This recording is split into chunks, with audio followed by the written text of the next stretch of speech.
Hola chicos, ¿qué tal?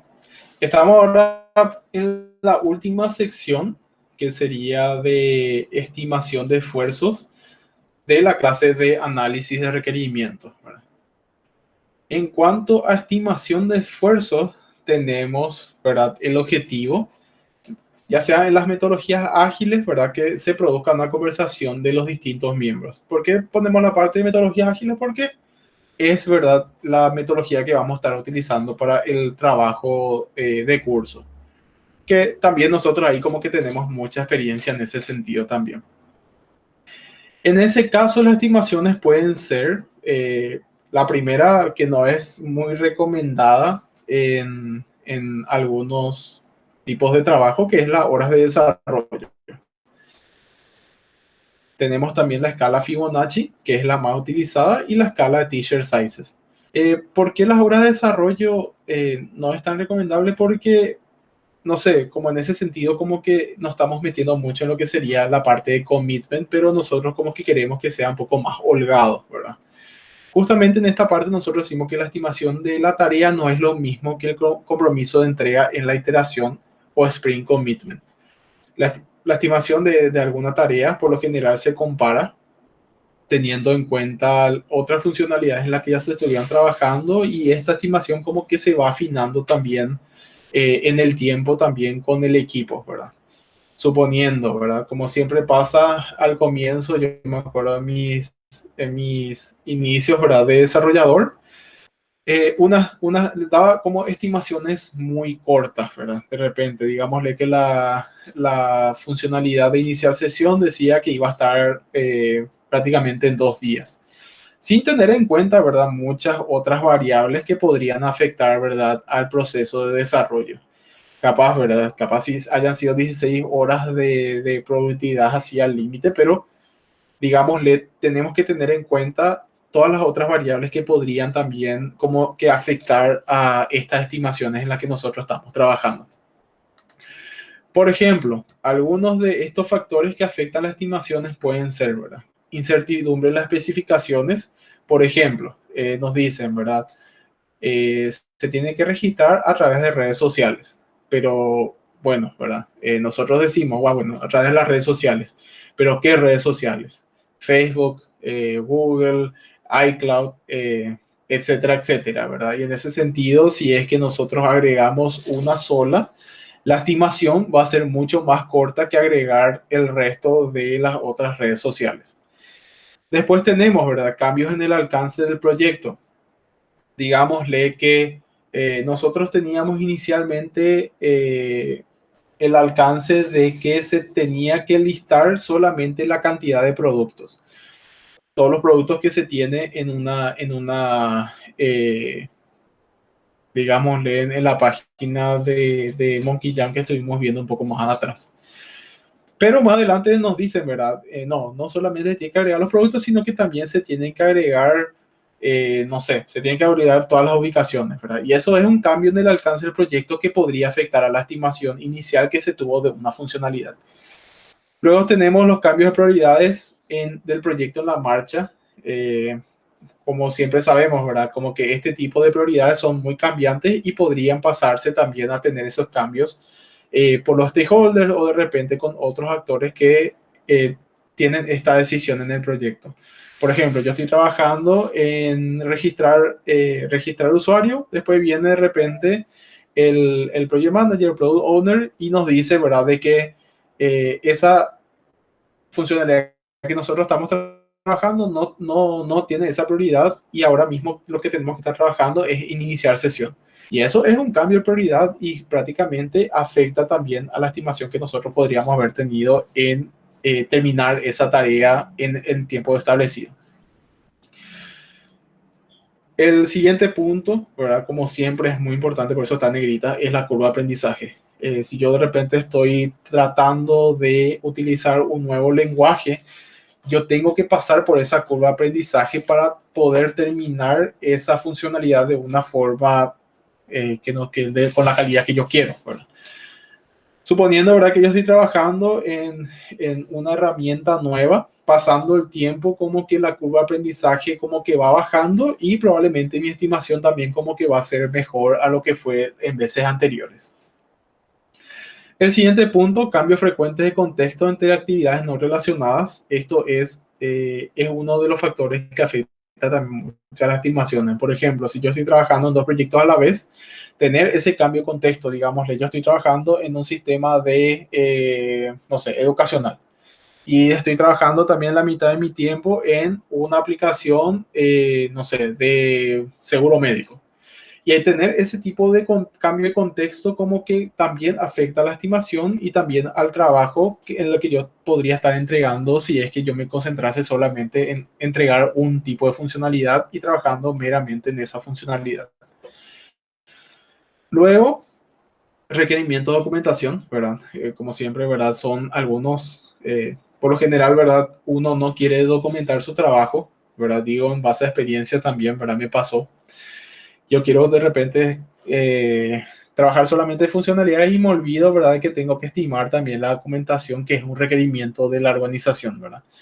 Y son factores, ¿verdad? Que se tienen que tener en cuenta. Después otra es la comunicación y reuniones, que está muy también ligado a lo que sería la parte de cambio de contexto, porque de repente yo estoy trabajando en una funcionalidad y no tengo en cuenta, ¿verdad? De todas las reuniones a las que yo podría asistir. Y es también de repente algún tipo de factor también que afecta, ¿verdad? Al trabajo que se podría estar cumpliendo.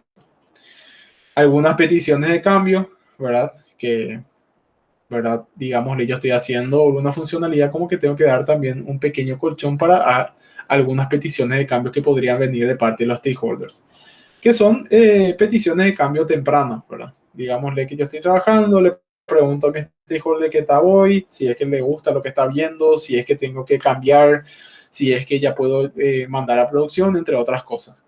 Y por último, que también pusimos en negrita, que es justamente la parte de test automatizado. Es un factor que no se suele tener en cuenta en las estimaciones. Ya me pasó, ya nos pasó, y son de repente tiempos importantes que se tienen que tener en cuenta en las estimaciones de las funcionalidades. Dependiendo también del proyecto, ¿verdad? Como sabemos que todo depende también del tipo de proyecto en el que se puede trabajar. Si es un proyecto relativamente pequeño, capaz, digámosle, como que se puede obviar estos test automatizados, pero si tiene ya una escala media para arriba, como que estos test automatizados tienen que tenerse en cuenta. El siguiente, este es un tipo de dinámica para, eh, digámosle, hacer estimaciones en equipo. El Poker Planning es una práctica de la metodología ágil donde se estima el esfuerzo y la duración de las tareas. La idea que busca resolver esta dinámica son las discusiones dilatadas y sin conclusiones concretas. Consiste en, ¿verdad? Digámosle que nosotros estamos en un equipo, ¿verdad? De 5 o 6 personas. Cada persona dispone prácticamente de un juego de cartas que, digamos, le podría ser de la escala Fibonacci. Y el product owner, o no solamente cartas, ¿verdad? Puede ser de repente alguno que otro tipo diferente de escala, pero es también un juego de cartas, ¿verdad? El product owner, ¿verdad? En este caso, prácticamente nos cuenta las especificaciones de una historia de usuario en orden de prioridades del backlog, ¿verdad? Y después, ¿verdad? Cada integrante del equipo elige una carta que supone la dificultad y el tiempo de desarrollo de la funcionalidad. Esto en experiencia es, las cartas son el 1, el 3, el 5, el 8, que nos dice de cierta forma, ¿verdad? Que es una historia muy pequeña, es una historia pequeña, es una historia grande y una historia muy grande. Y digámosle, ¿verdad? Nos dice el Product Owner, tenemos que hacer el registro de la aplicación. Y para este registro de la aplicación tenemos que tener en cuenta de que solamente vamos a estar registrándonos a través de Facebook, digámosle, ¿verdad? Entonces yo, como tengo experiencia en hacer estas integraciones con Facebook, para mí es una historia que podría ser pequeña, ¿verdad? Entonces yo digo, para mí para mí esta es esta carta, ¿verdad? Que es, digámosle, una carta mediana. Pero para los otros participantes podría ser una carta grande porque ellos no tienen esa experiencia. Entonces, como que da ese espacio para el debate, digámosle, ¿verdad? Entonces ahí me pregunta, ¿por qué para vos es tan chico? Y yo les digo, es que lo único que hay que hacer es colocar este tipo de código en esta sección del código y entonces de esa forma vamos a poder conectarnos de cierta forma rápidamente a Facebook. Y eso hace todo automáticamente, ¿verdad? Entonces el resto del equipo dice, ah, eso no es, entonces con mi experiencia podríamos llegar a tener ese tipo de funcionalidades entregadas, ¿verdad? De una forma un poco, como que da esa visibilidad un poco más temprana en este tipo de planificaciones.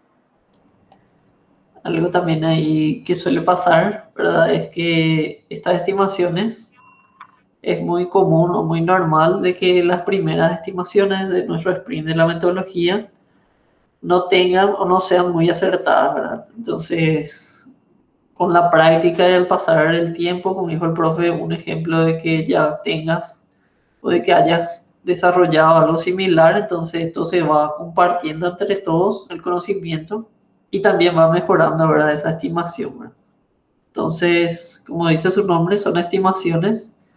Esta es una forma de estimar los esfuerzos para, según percibe cada desarrollador o cada persona involucrada.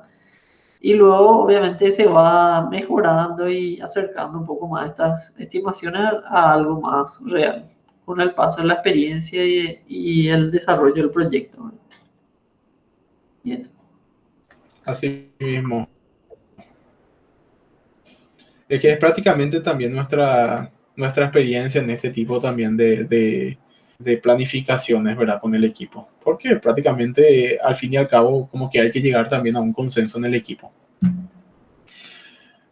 Bueno, como les comenté, ¿verdad? Una vez que todos eligieron sus cartas, se dispone a revelar la elección de cada uno y si hay discrepancia, cada integrante comenta por qué dio el valor de su numeración.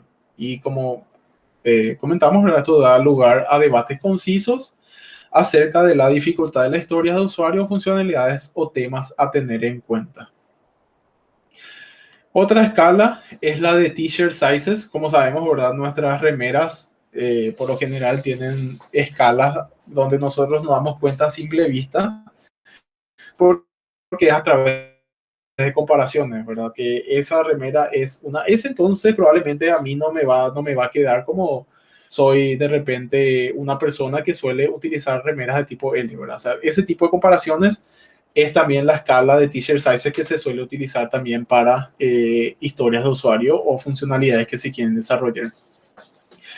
Algunos ejemplos de esta escala son, ¿verdad? XS, la tarea de desarrollarse es muy pequeña, es cambiar una línea de código, digámosle, y eso se puede terminar en media hora, ¿verdad? Entonces, esa tarea es una XS y los stakeholders también van a saber, ah, entonces esta tarea se puede terminar para el día de hoy, digámosle, ¿verdad? La S, la tarea de baja complejidad, digámosle de que hay que trabajar un poco más, se podría tomar inclusive un poco más de tiempo que una historia XS, pero en sí la tarea no es muy complicada de realizar. La M, la historia de usuario, tiene una complejidad media. La L, la historia podría ser más compleja, pero se podría terminar en un sprint. Y la XL, ya la historia ya es muy grande, ¿verdad? O muy compleja. Lo que probablemente nos va a llegar a que hay que partir en más historias de usuario. Porque ese es un dato muy interesante, ¿verdad? Por lo general, las historias de usuario se tienen que terminar en un sprint. Entonces, ¿verdad? Si nosotros vemos una escala, ¿verdad? Donde es una historia muy grande y eso podría afectar a que se podría terminar en un sprint, entonces ahí, ¿verdad? Tenemos que partir las historias de usuario. O comentarle, ¿verdad? A nuestro product owner de que esa historia es muy grande y si es que nos puede partir de cierta forma en más funcionalidades o vemos ahí de negociar con el product owner. La escala Fibonacci, esto es un ejemplo totalmente en un equipo que nosotros tuvimos, ¿verdad? Por eso pongo acá que son ejemplos de estimaciones en equipos ágiles, porque esta escala depende del equipo y depende también de la situación del proyecto que podrían ustedes estar trabajando. En este caso, para este proyecto en específico, el 1 quiere decir que la tarea puede terminarse en minutos. El 2, que podría terminarse en horas. la tarea, para el 3 la historia podría terminarse en 1 o 2 días. El 5 la historia puede terminarse en 3 a 5 días. El 8 la historia puede tomar un sprint desarrollarse. Y el 13 de vuelta, ¿verdad? Que la historia es grande y que podría prácticamente tomarse más de un sprint y que hay que partir en historias de usuario. Si se dan cuenta, es muy parecido a la de T-shirt sizes, pero de vuelta, ¿verdad? Esta escala se la desarrolla con el equipo. Sí, ahí por ejemplo tuvimos experiencia, ¿verdad? Ya nos acostumbramos, como dijo el profe, tuvimos en el mismo equipo y como que la relación que ya fuimos tomando y la costumbre ya fue con esos valores, ¿verdad? Que estaban en el ejemplo. Así también depende siempre del contexto y de cómo decida el equipo trabajar y estimar o darle esa representación a esas dificultades, a ese esfuerzo. Entonces, una forma en un proyecto que tuve también con metodología ágil fue de tomar un valor de pivot, ¿verdad? Una historia relativamente media se suele buscar y entonces ahí definir el valor que se le va a dar. Por lo general, como dijo el profe, entre un 5 y un 8 se le da una tarea media. Y ahí ya varía de acuerdo al equipo, entonces también se hace esa comparación, ¿verdad? Entonces todo se basa en comparaciones de dificultades prácticamente para las estimaciones. Como el caso de la remera, ¿verdad? El caso de la remera XS y S, entonces la diferencia siempre es una pequeña comparación en el nivel de dificultad. Y eso, para comentar. Buenísimo. Una de las, digámosle, bonanzas, ¿verdad? De la escala anterior, que la Fibonacci, y la que es también que se utiliza mucho en muchos equipos, es porque te provee de cierta forma como algunos reportes en cuanto a la velocidad del equipo o team velocity, como se lo considera, ¿verdad? Digámosle de que, no sé, un equipo por lo general termina con esta escala sumada de todas las historias de usuario desarrolladas. Por lo general, en el sprint 1 ellos terminaron en un 28, ¿verdad? Si bien de repente, en este sentido, ¿verdad? Porque acá dice ideal y real, porque ideal es ese primer sprint que nosotros dijimos, ¿verdad? No, nosotros podemos entregar toda esta historia de usuario en 2 semanas. Como siempre sabemos, ¿verdad? Como que ese sprint 0, sprint 1, no existe sprint 0, el sprint 1, como que ahí recién estamos empezando con un nuevo equipo, la estimación como que la estamos empezando a trabajar. Nosotros dijimos que un 45, pero al final terminó siendo 28, ¿verdad? Cosas normales, ¿verdad? Entonces, para el siguiente sprint, nosotros dijimos, no, vamos a tener nomás en cuenta la estimación anterior y vamos a tomarle como 28, ¿verdad? Pero al final, ¿verdad? Como que faltó tiempo, o sea, perdón, sobró tiempo, mejor dicho. Y entonces, ¿verdad? Qué sé yo, vamos a decirle yo, desarrollador, agarré la siguiente historia priorizada del backlog. Entonces, ¿verdad? Se terminó entregando 32 puntos. Y así sucesivamente, como que se va como que afinando un poco más esta estimación, ¿verdad? Como que al final, en este caso, se dijo que se iba a entregar 36 puntos y se entregó 36 puntos. Es un proceso totalmente normal y este es uno de los reportes que se suele utilizar para medir también la velocidad del equipo y de esa forma como saber también, inclusive como estimar también cuántas funcionalidades o digámosle, cuándo vamos a estar terminando aproximadamente el MVP. Es también uno de los tipos, si es que estas historias ya se estimaron, ¿verdad? Porque de vuelta, ¿verdad? Como que son reportes, son estimaciones, pero como siempre decimos, ahora no está nada escrito en piedra. Y algo muy también accesible con la escala Fibonacci es que se puede también hacer como una estimación de costos. Digámosle, ¿verdad? En este caso, ¿qué me dicen estos datos, ¿verdad? El equipo por sprint, luego de mejorar la estimación, cuenta con aproximadamente 36 story points por sprint, ¿verdad? O sea que el equipo entrega funcionalidades por valor de 36 story points cada 2 semanas. Si el equipo es de 3 integrantes y los días hábiles por sprint son 10 días, entonces el cálculo de resolución de tickets es de 1.2 story points por desarrollador por día. Entonces, ¿verdad? El Project Manager podría utilizar estos datos proveídos para hacer la conversión a horas hombres, ¿verdad? Y pasar al área comercial en caso de que se necesite. Esto es una práctica muy utilizada porque por lo general lo que se le pasa en presupuesto son horas hombres. Vamos a un ejemplo, ¿verdad? Digámosle que para un proyecto, luego con una estimación se estimó no sé, 300 horas hombres para terminar esas funcionalidades que pidió uno de los clientes, ¿verdad? Y entonces, ¿verdad? La parte comercial lo que hace es multiplicar estos 300 horas hombre por el costo de horas hombre y eso le pasa prácticamente al cliente, ¿verdad? Para que tengan una idea también del presupuesto de lo que podría estar costando esta funcionalidad que necesita el cliente.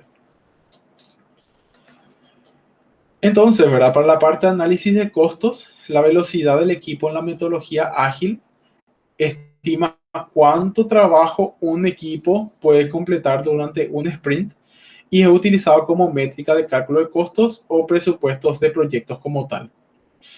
Entonces, ¿verdad? También de cierta forma para terminar esta parte de análisis de costos, llegamos también a la conclusión de que sirve para analizar los costos del proyecto actuales, ¿verdad? Y de lo que queda por hacer en el backlog. Si las estimaciones del equipo están bien cercanas del ideal al real, se podría utilizar para cálculos de presupuestos de nuevos proyectos. Es una de las formas en las cuales se suele hacer este tipo de presupuesto de proyectos. Digámosle, si ustedes hacen una estimación de horas de desarrollo, entonces ahí directamente lo multiplican a las horas de desarrollo hombre. De ahí, ¿verdad? Podemos llegar a una conversación, ¿verdad? En nuestra siguiente clase, ¿verdad? De repente de cuáles son algunos de los costos que se suelen manejar en el mercado, ya sea entre freelancers o también empresas reales, ¿verdad? En el rubro. Mejor dicho, empresas de desarrollo, no son empresas reales. Empresas de desarrollo o también esa diferenciación entre freelancers que podríamos dejarla para nuestra siguiente clase.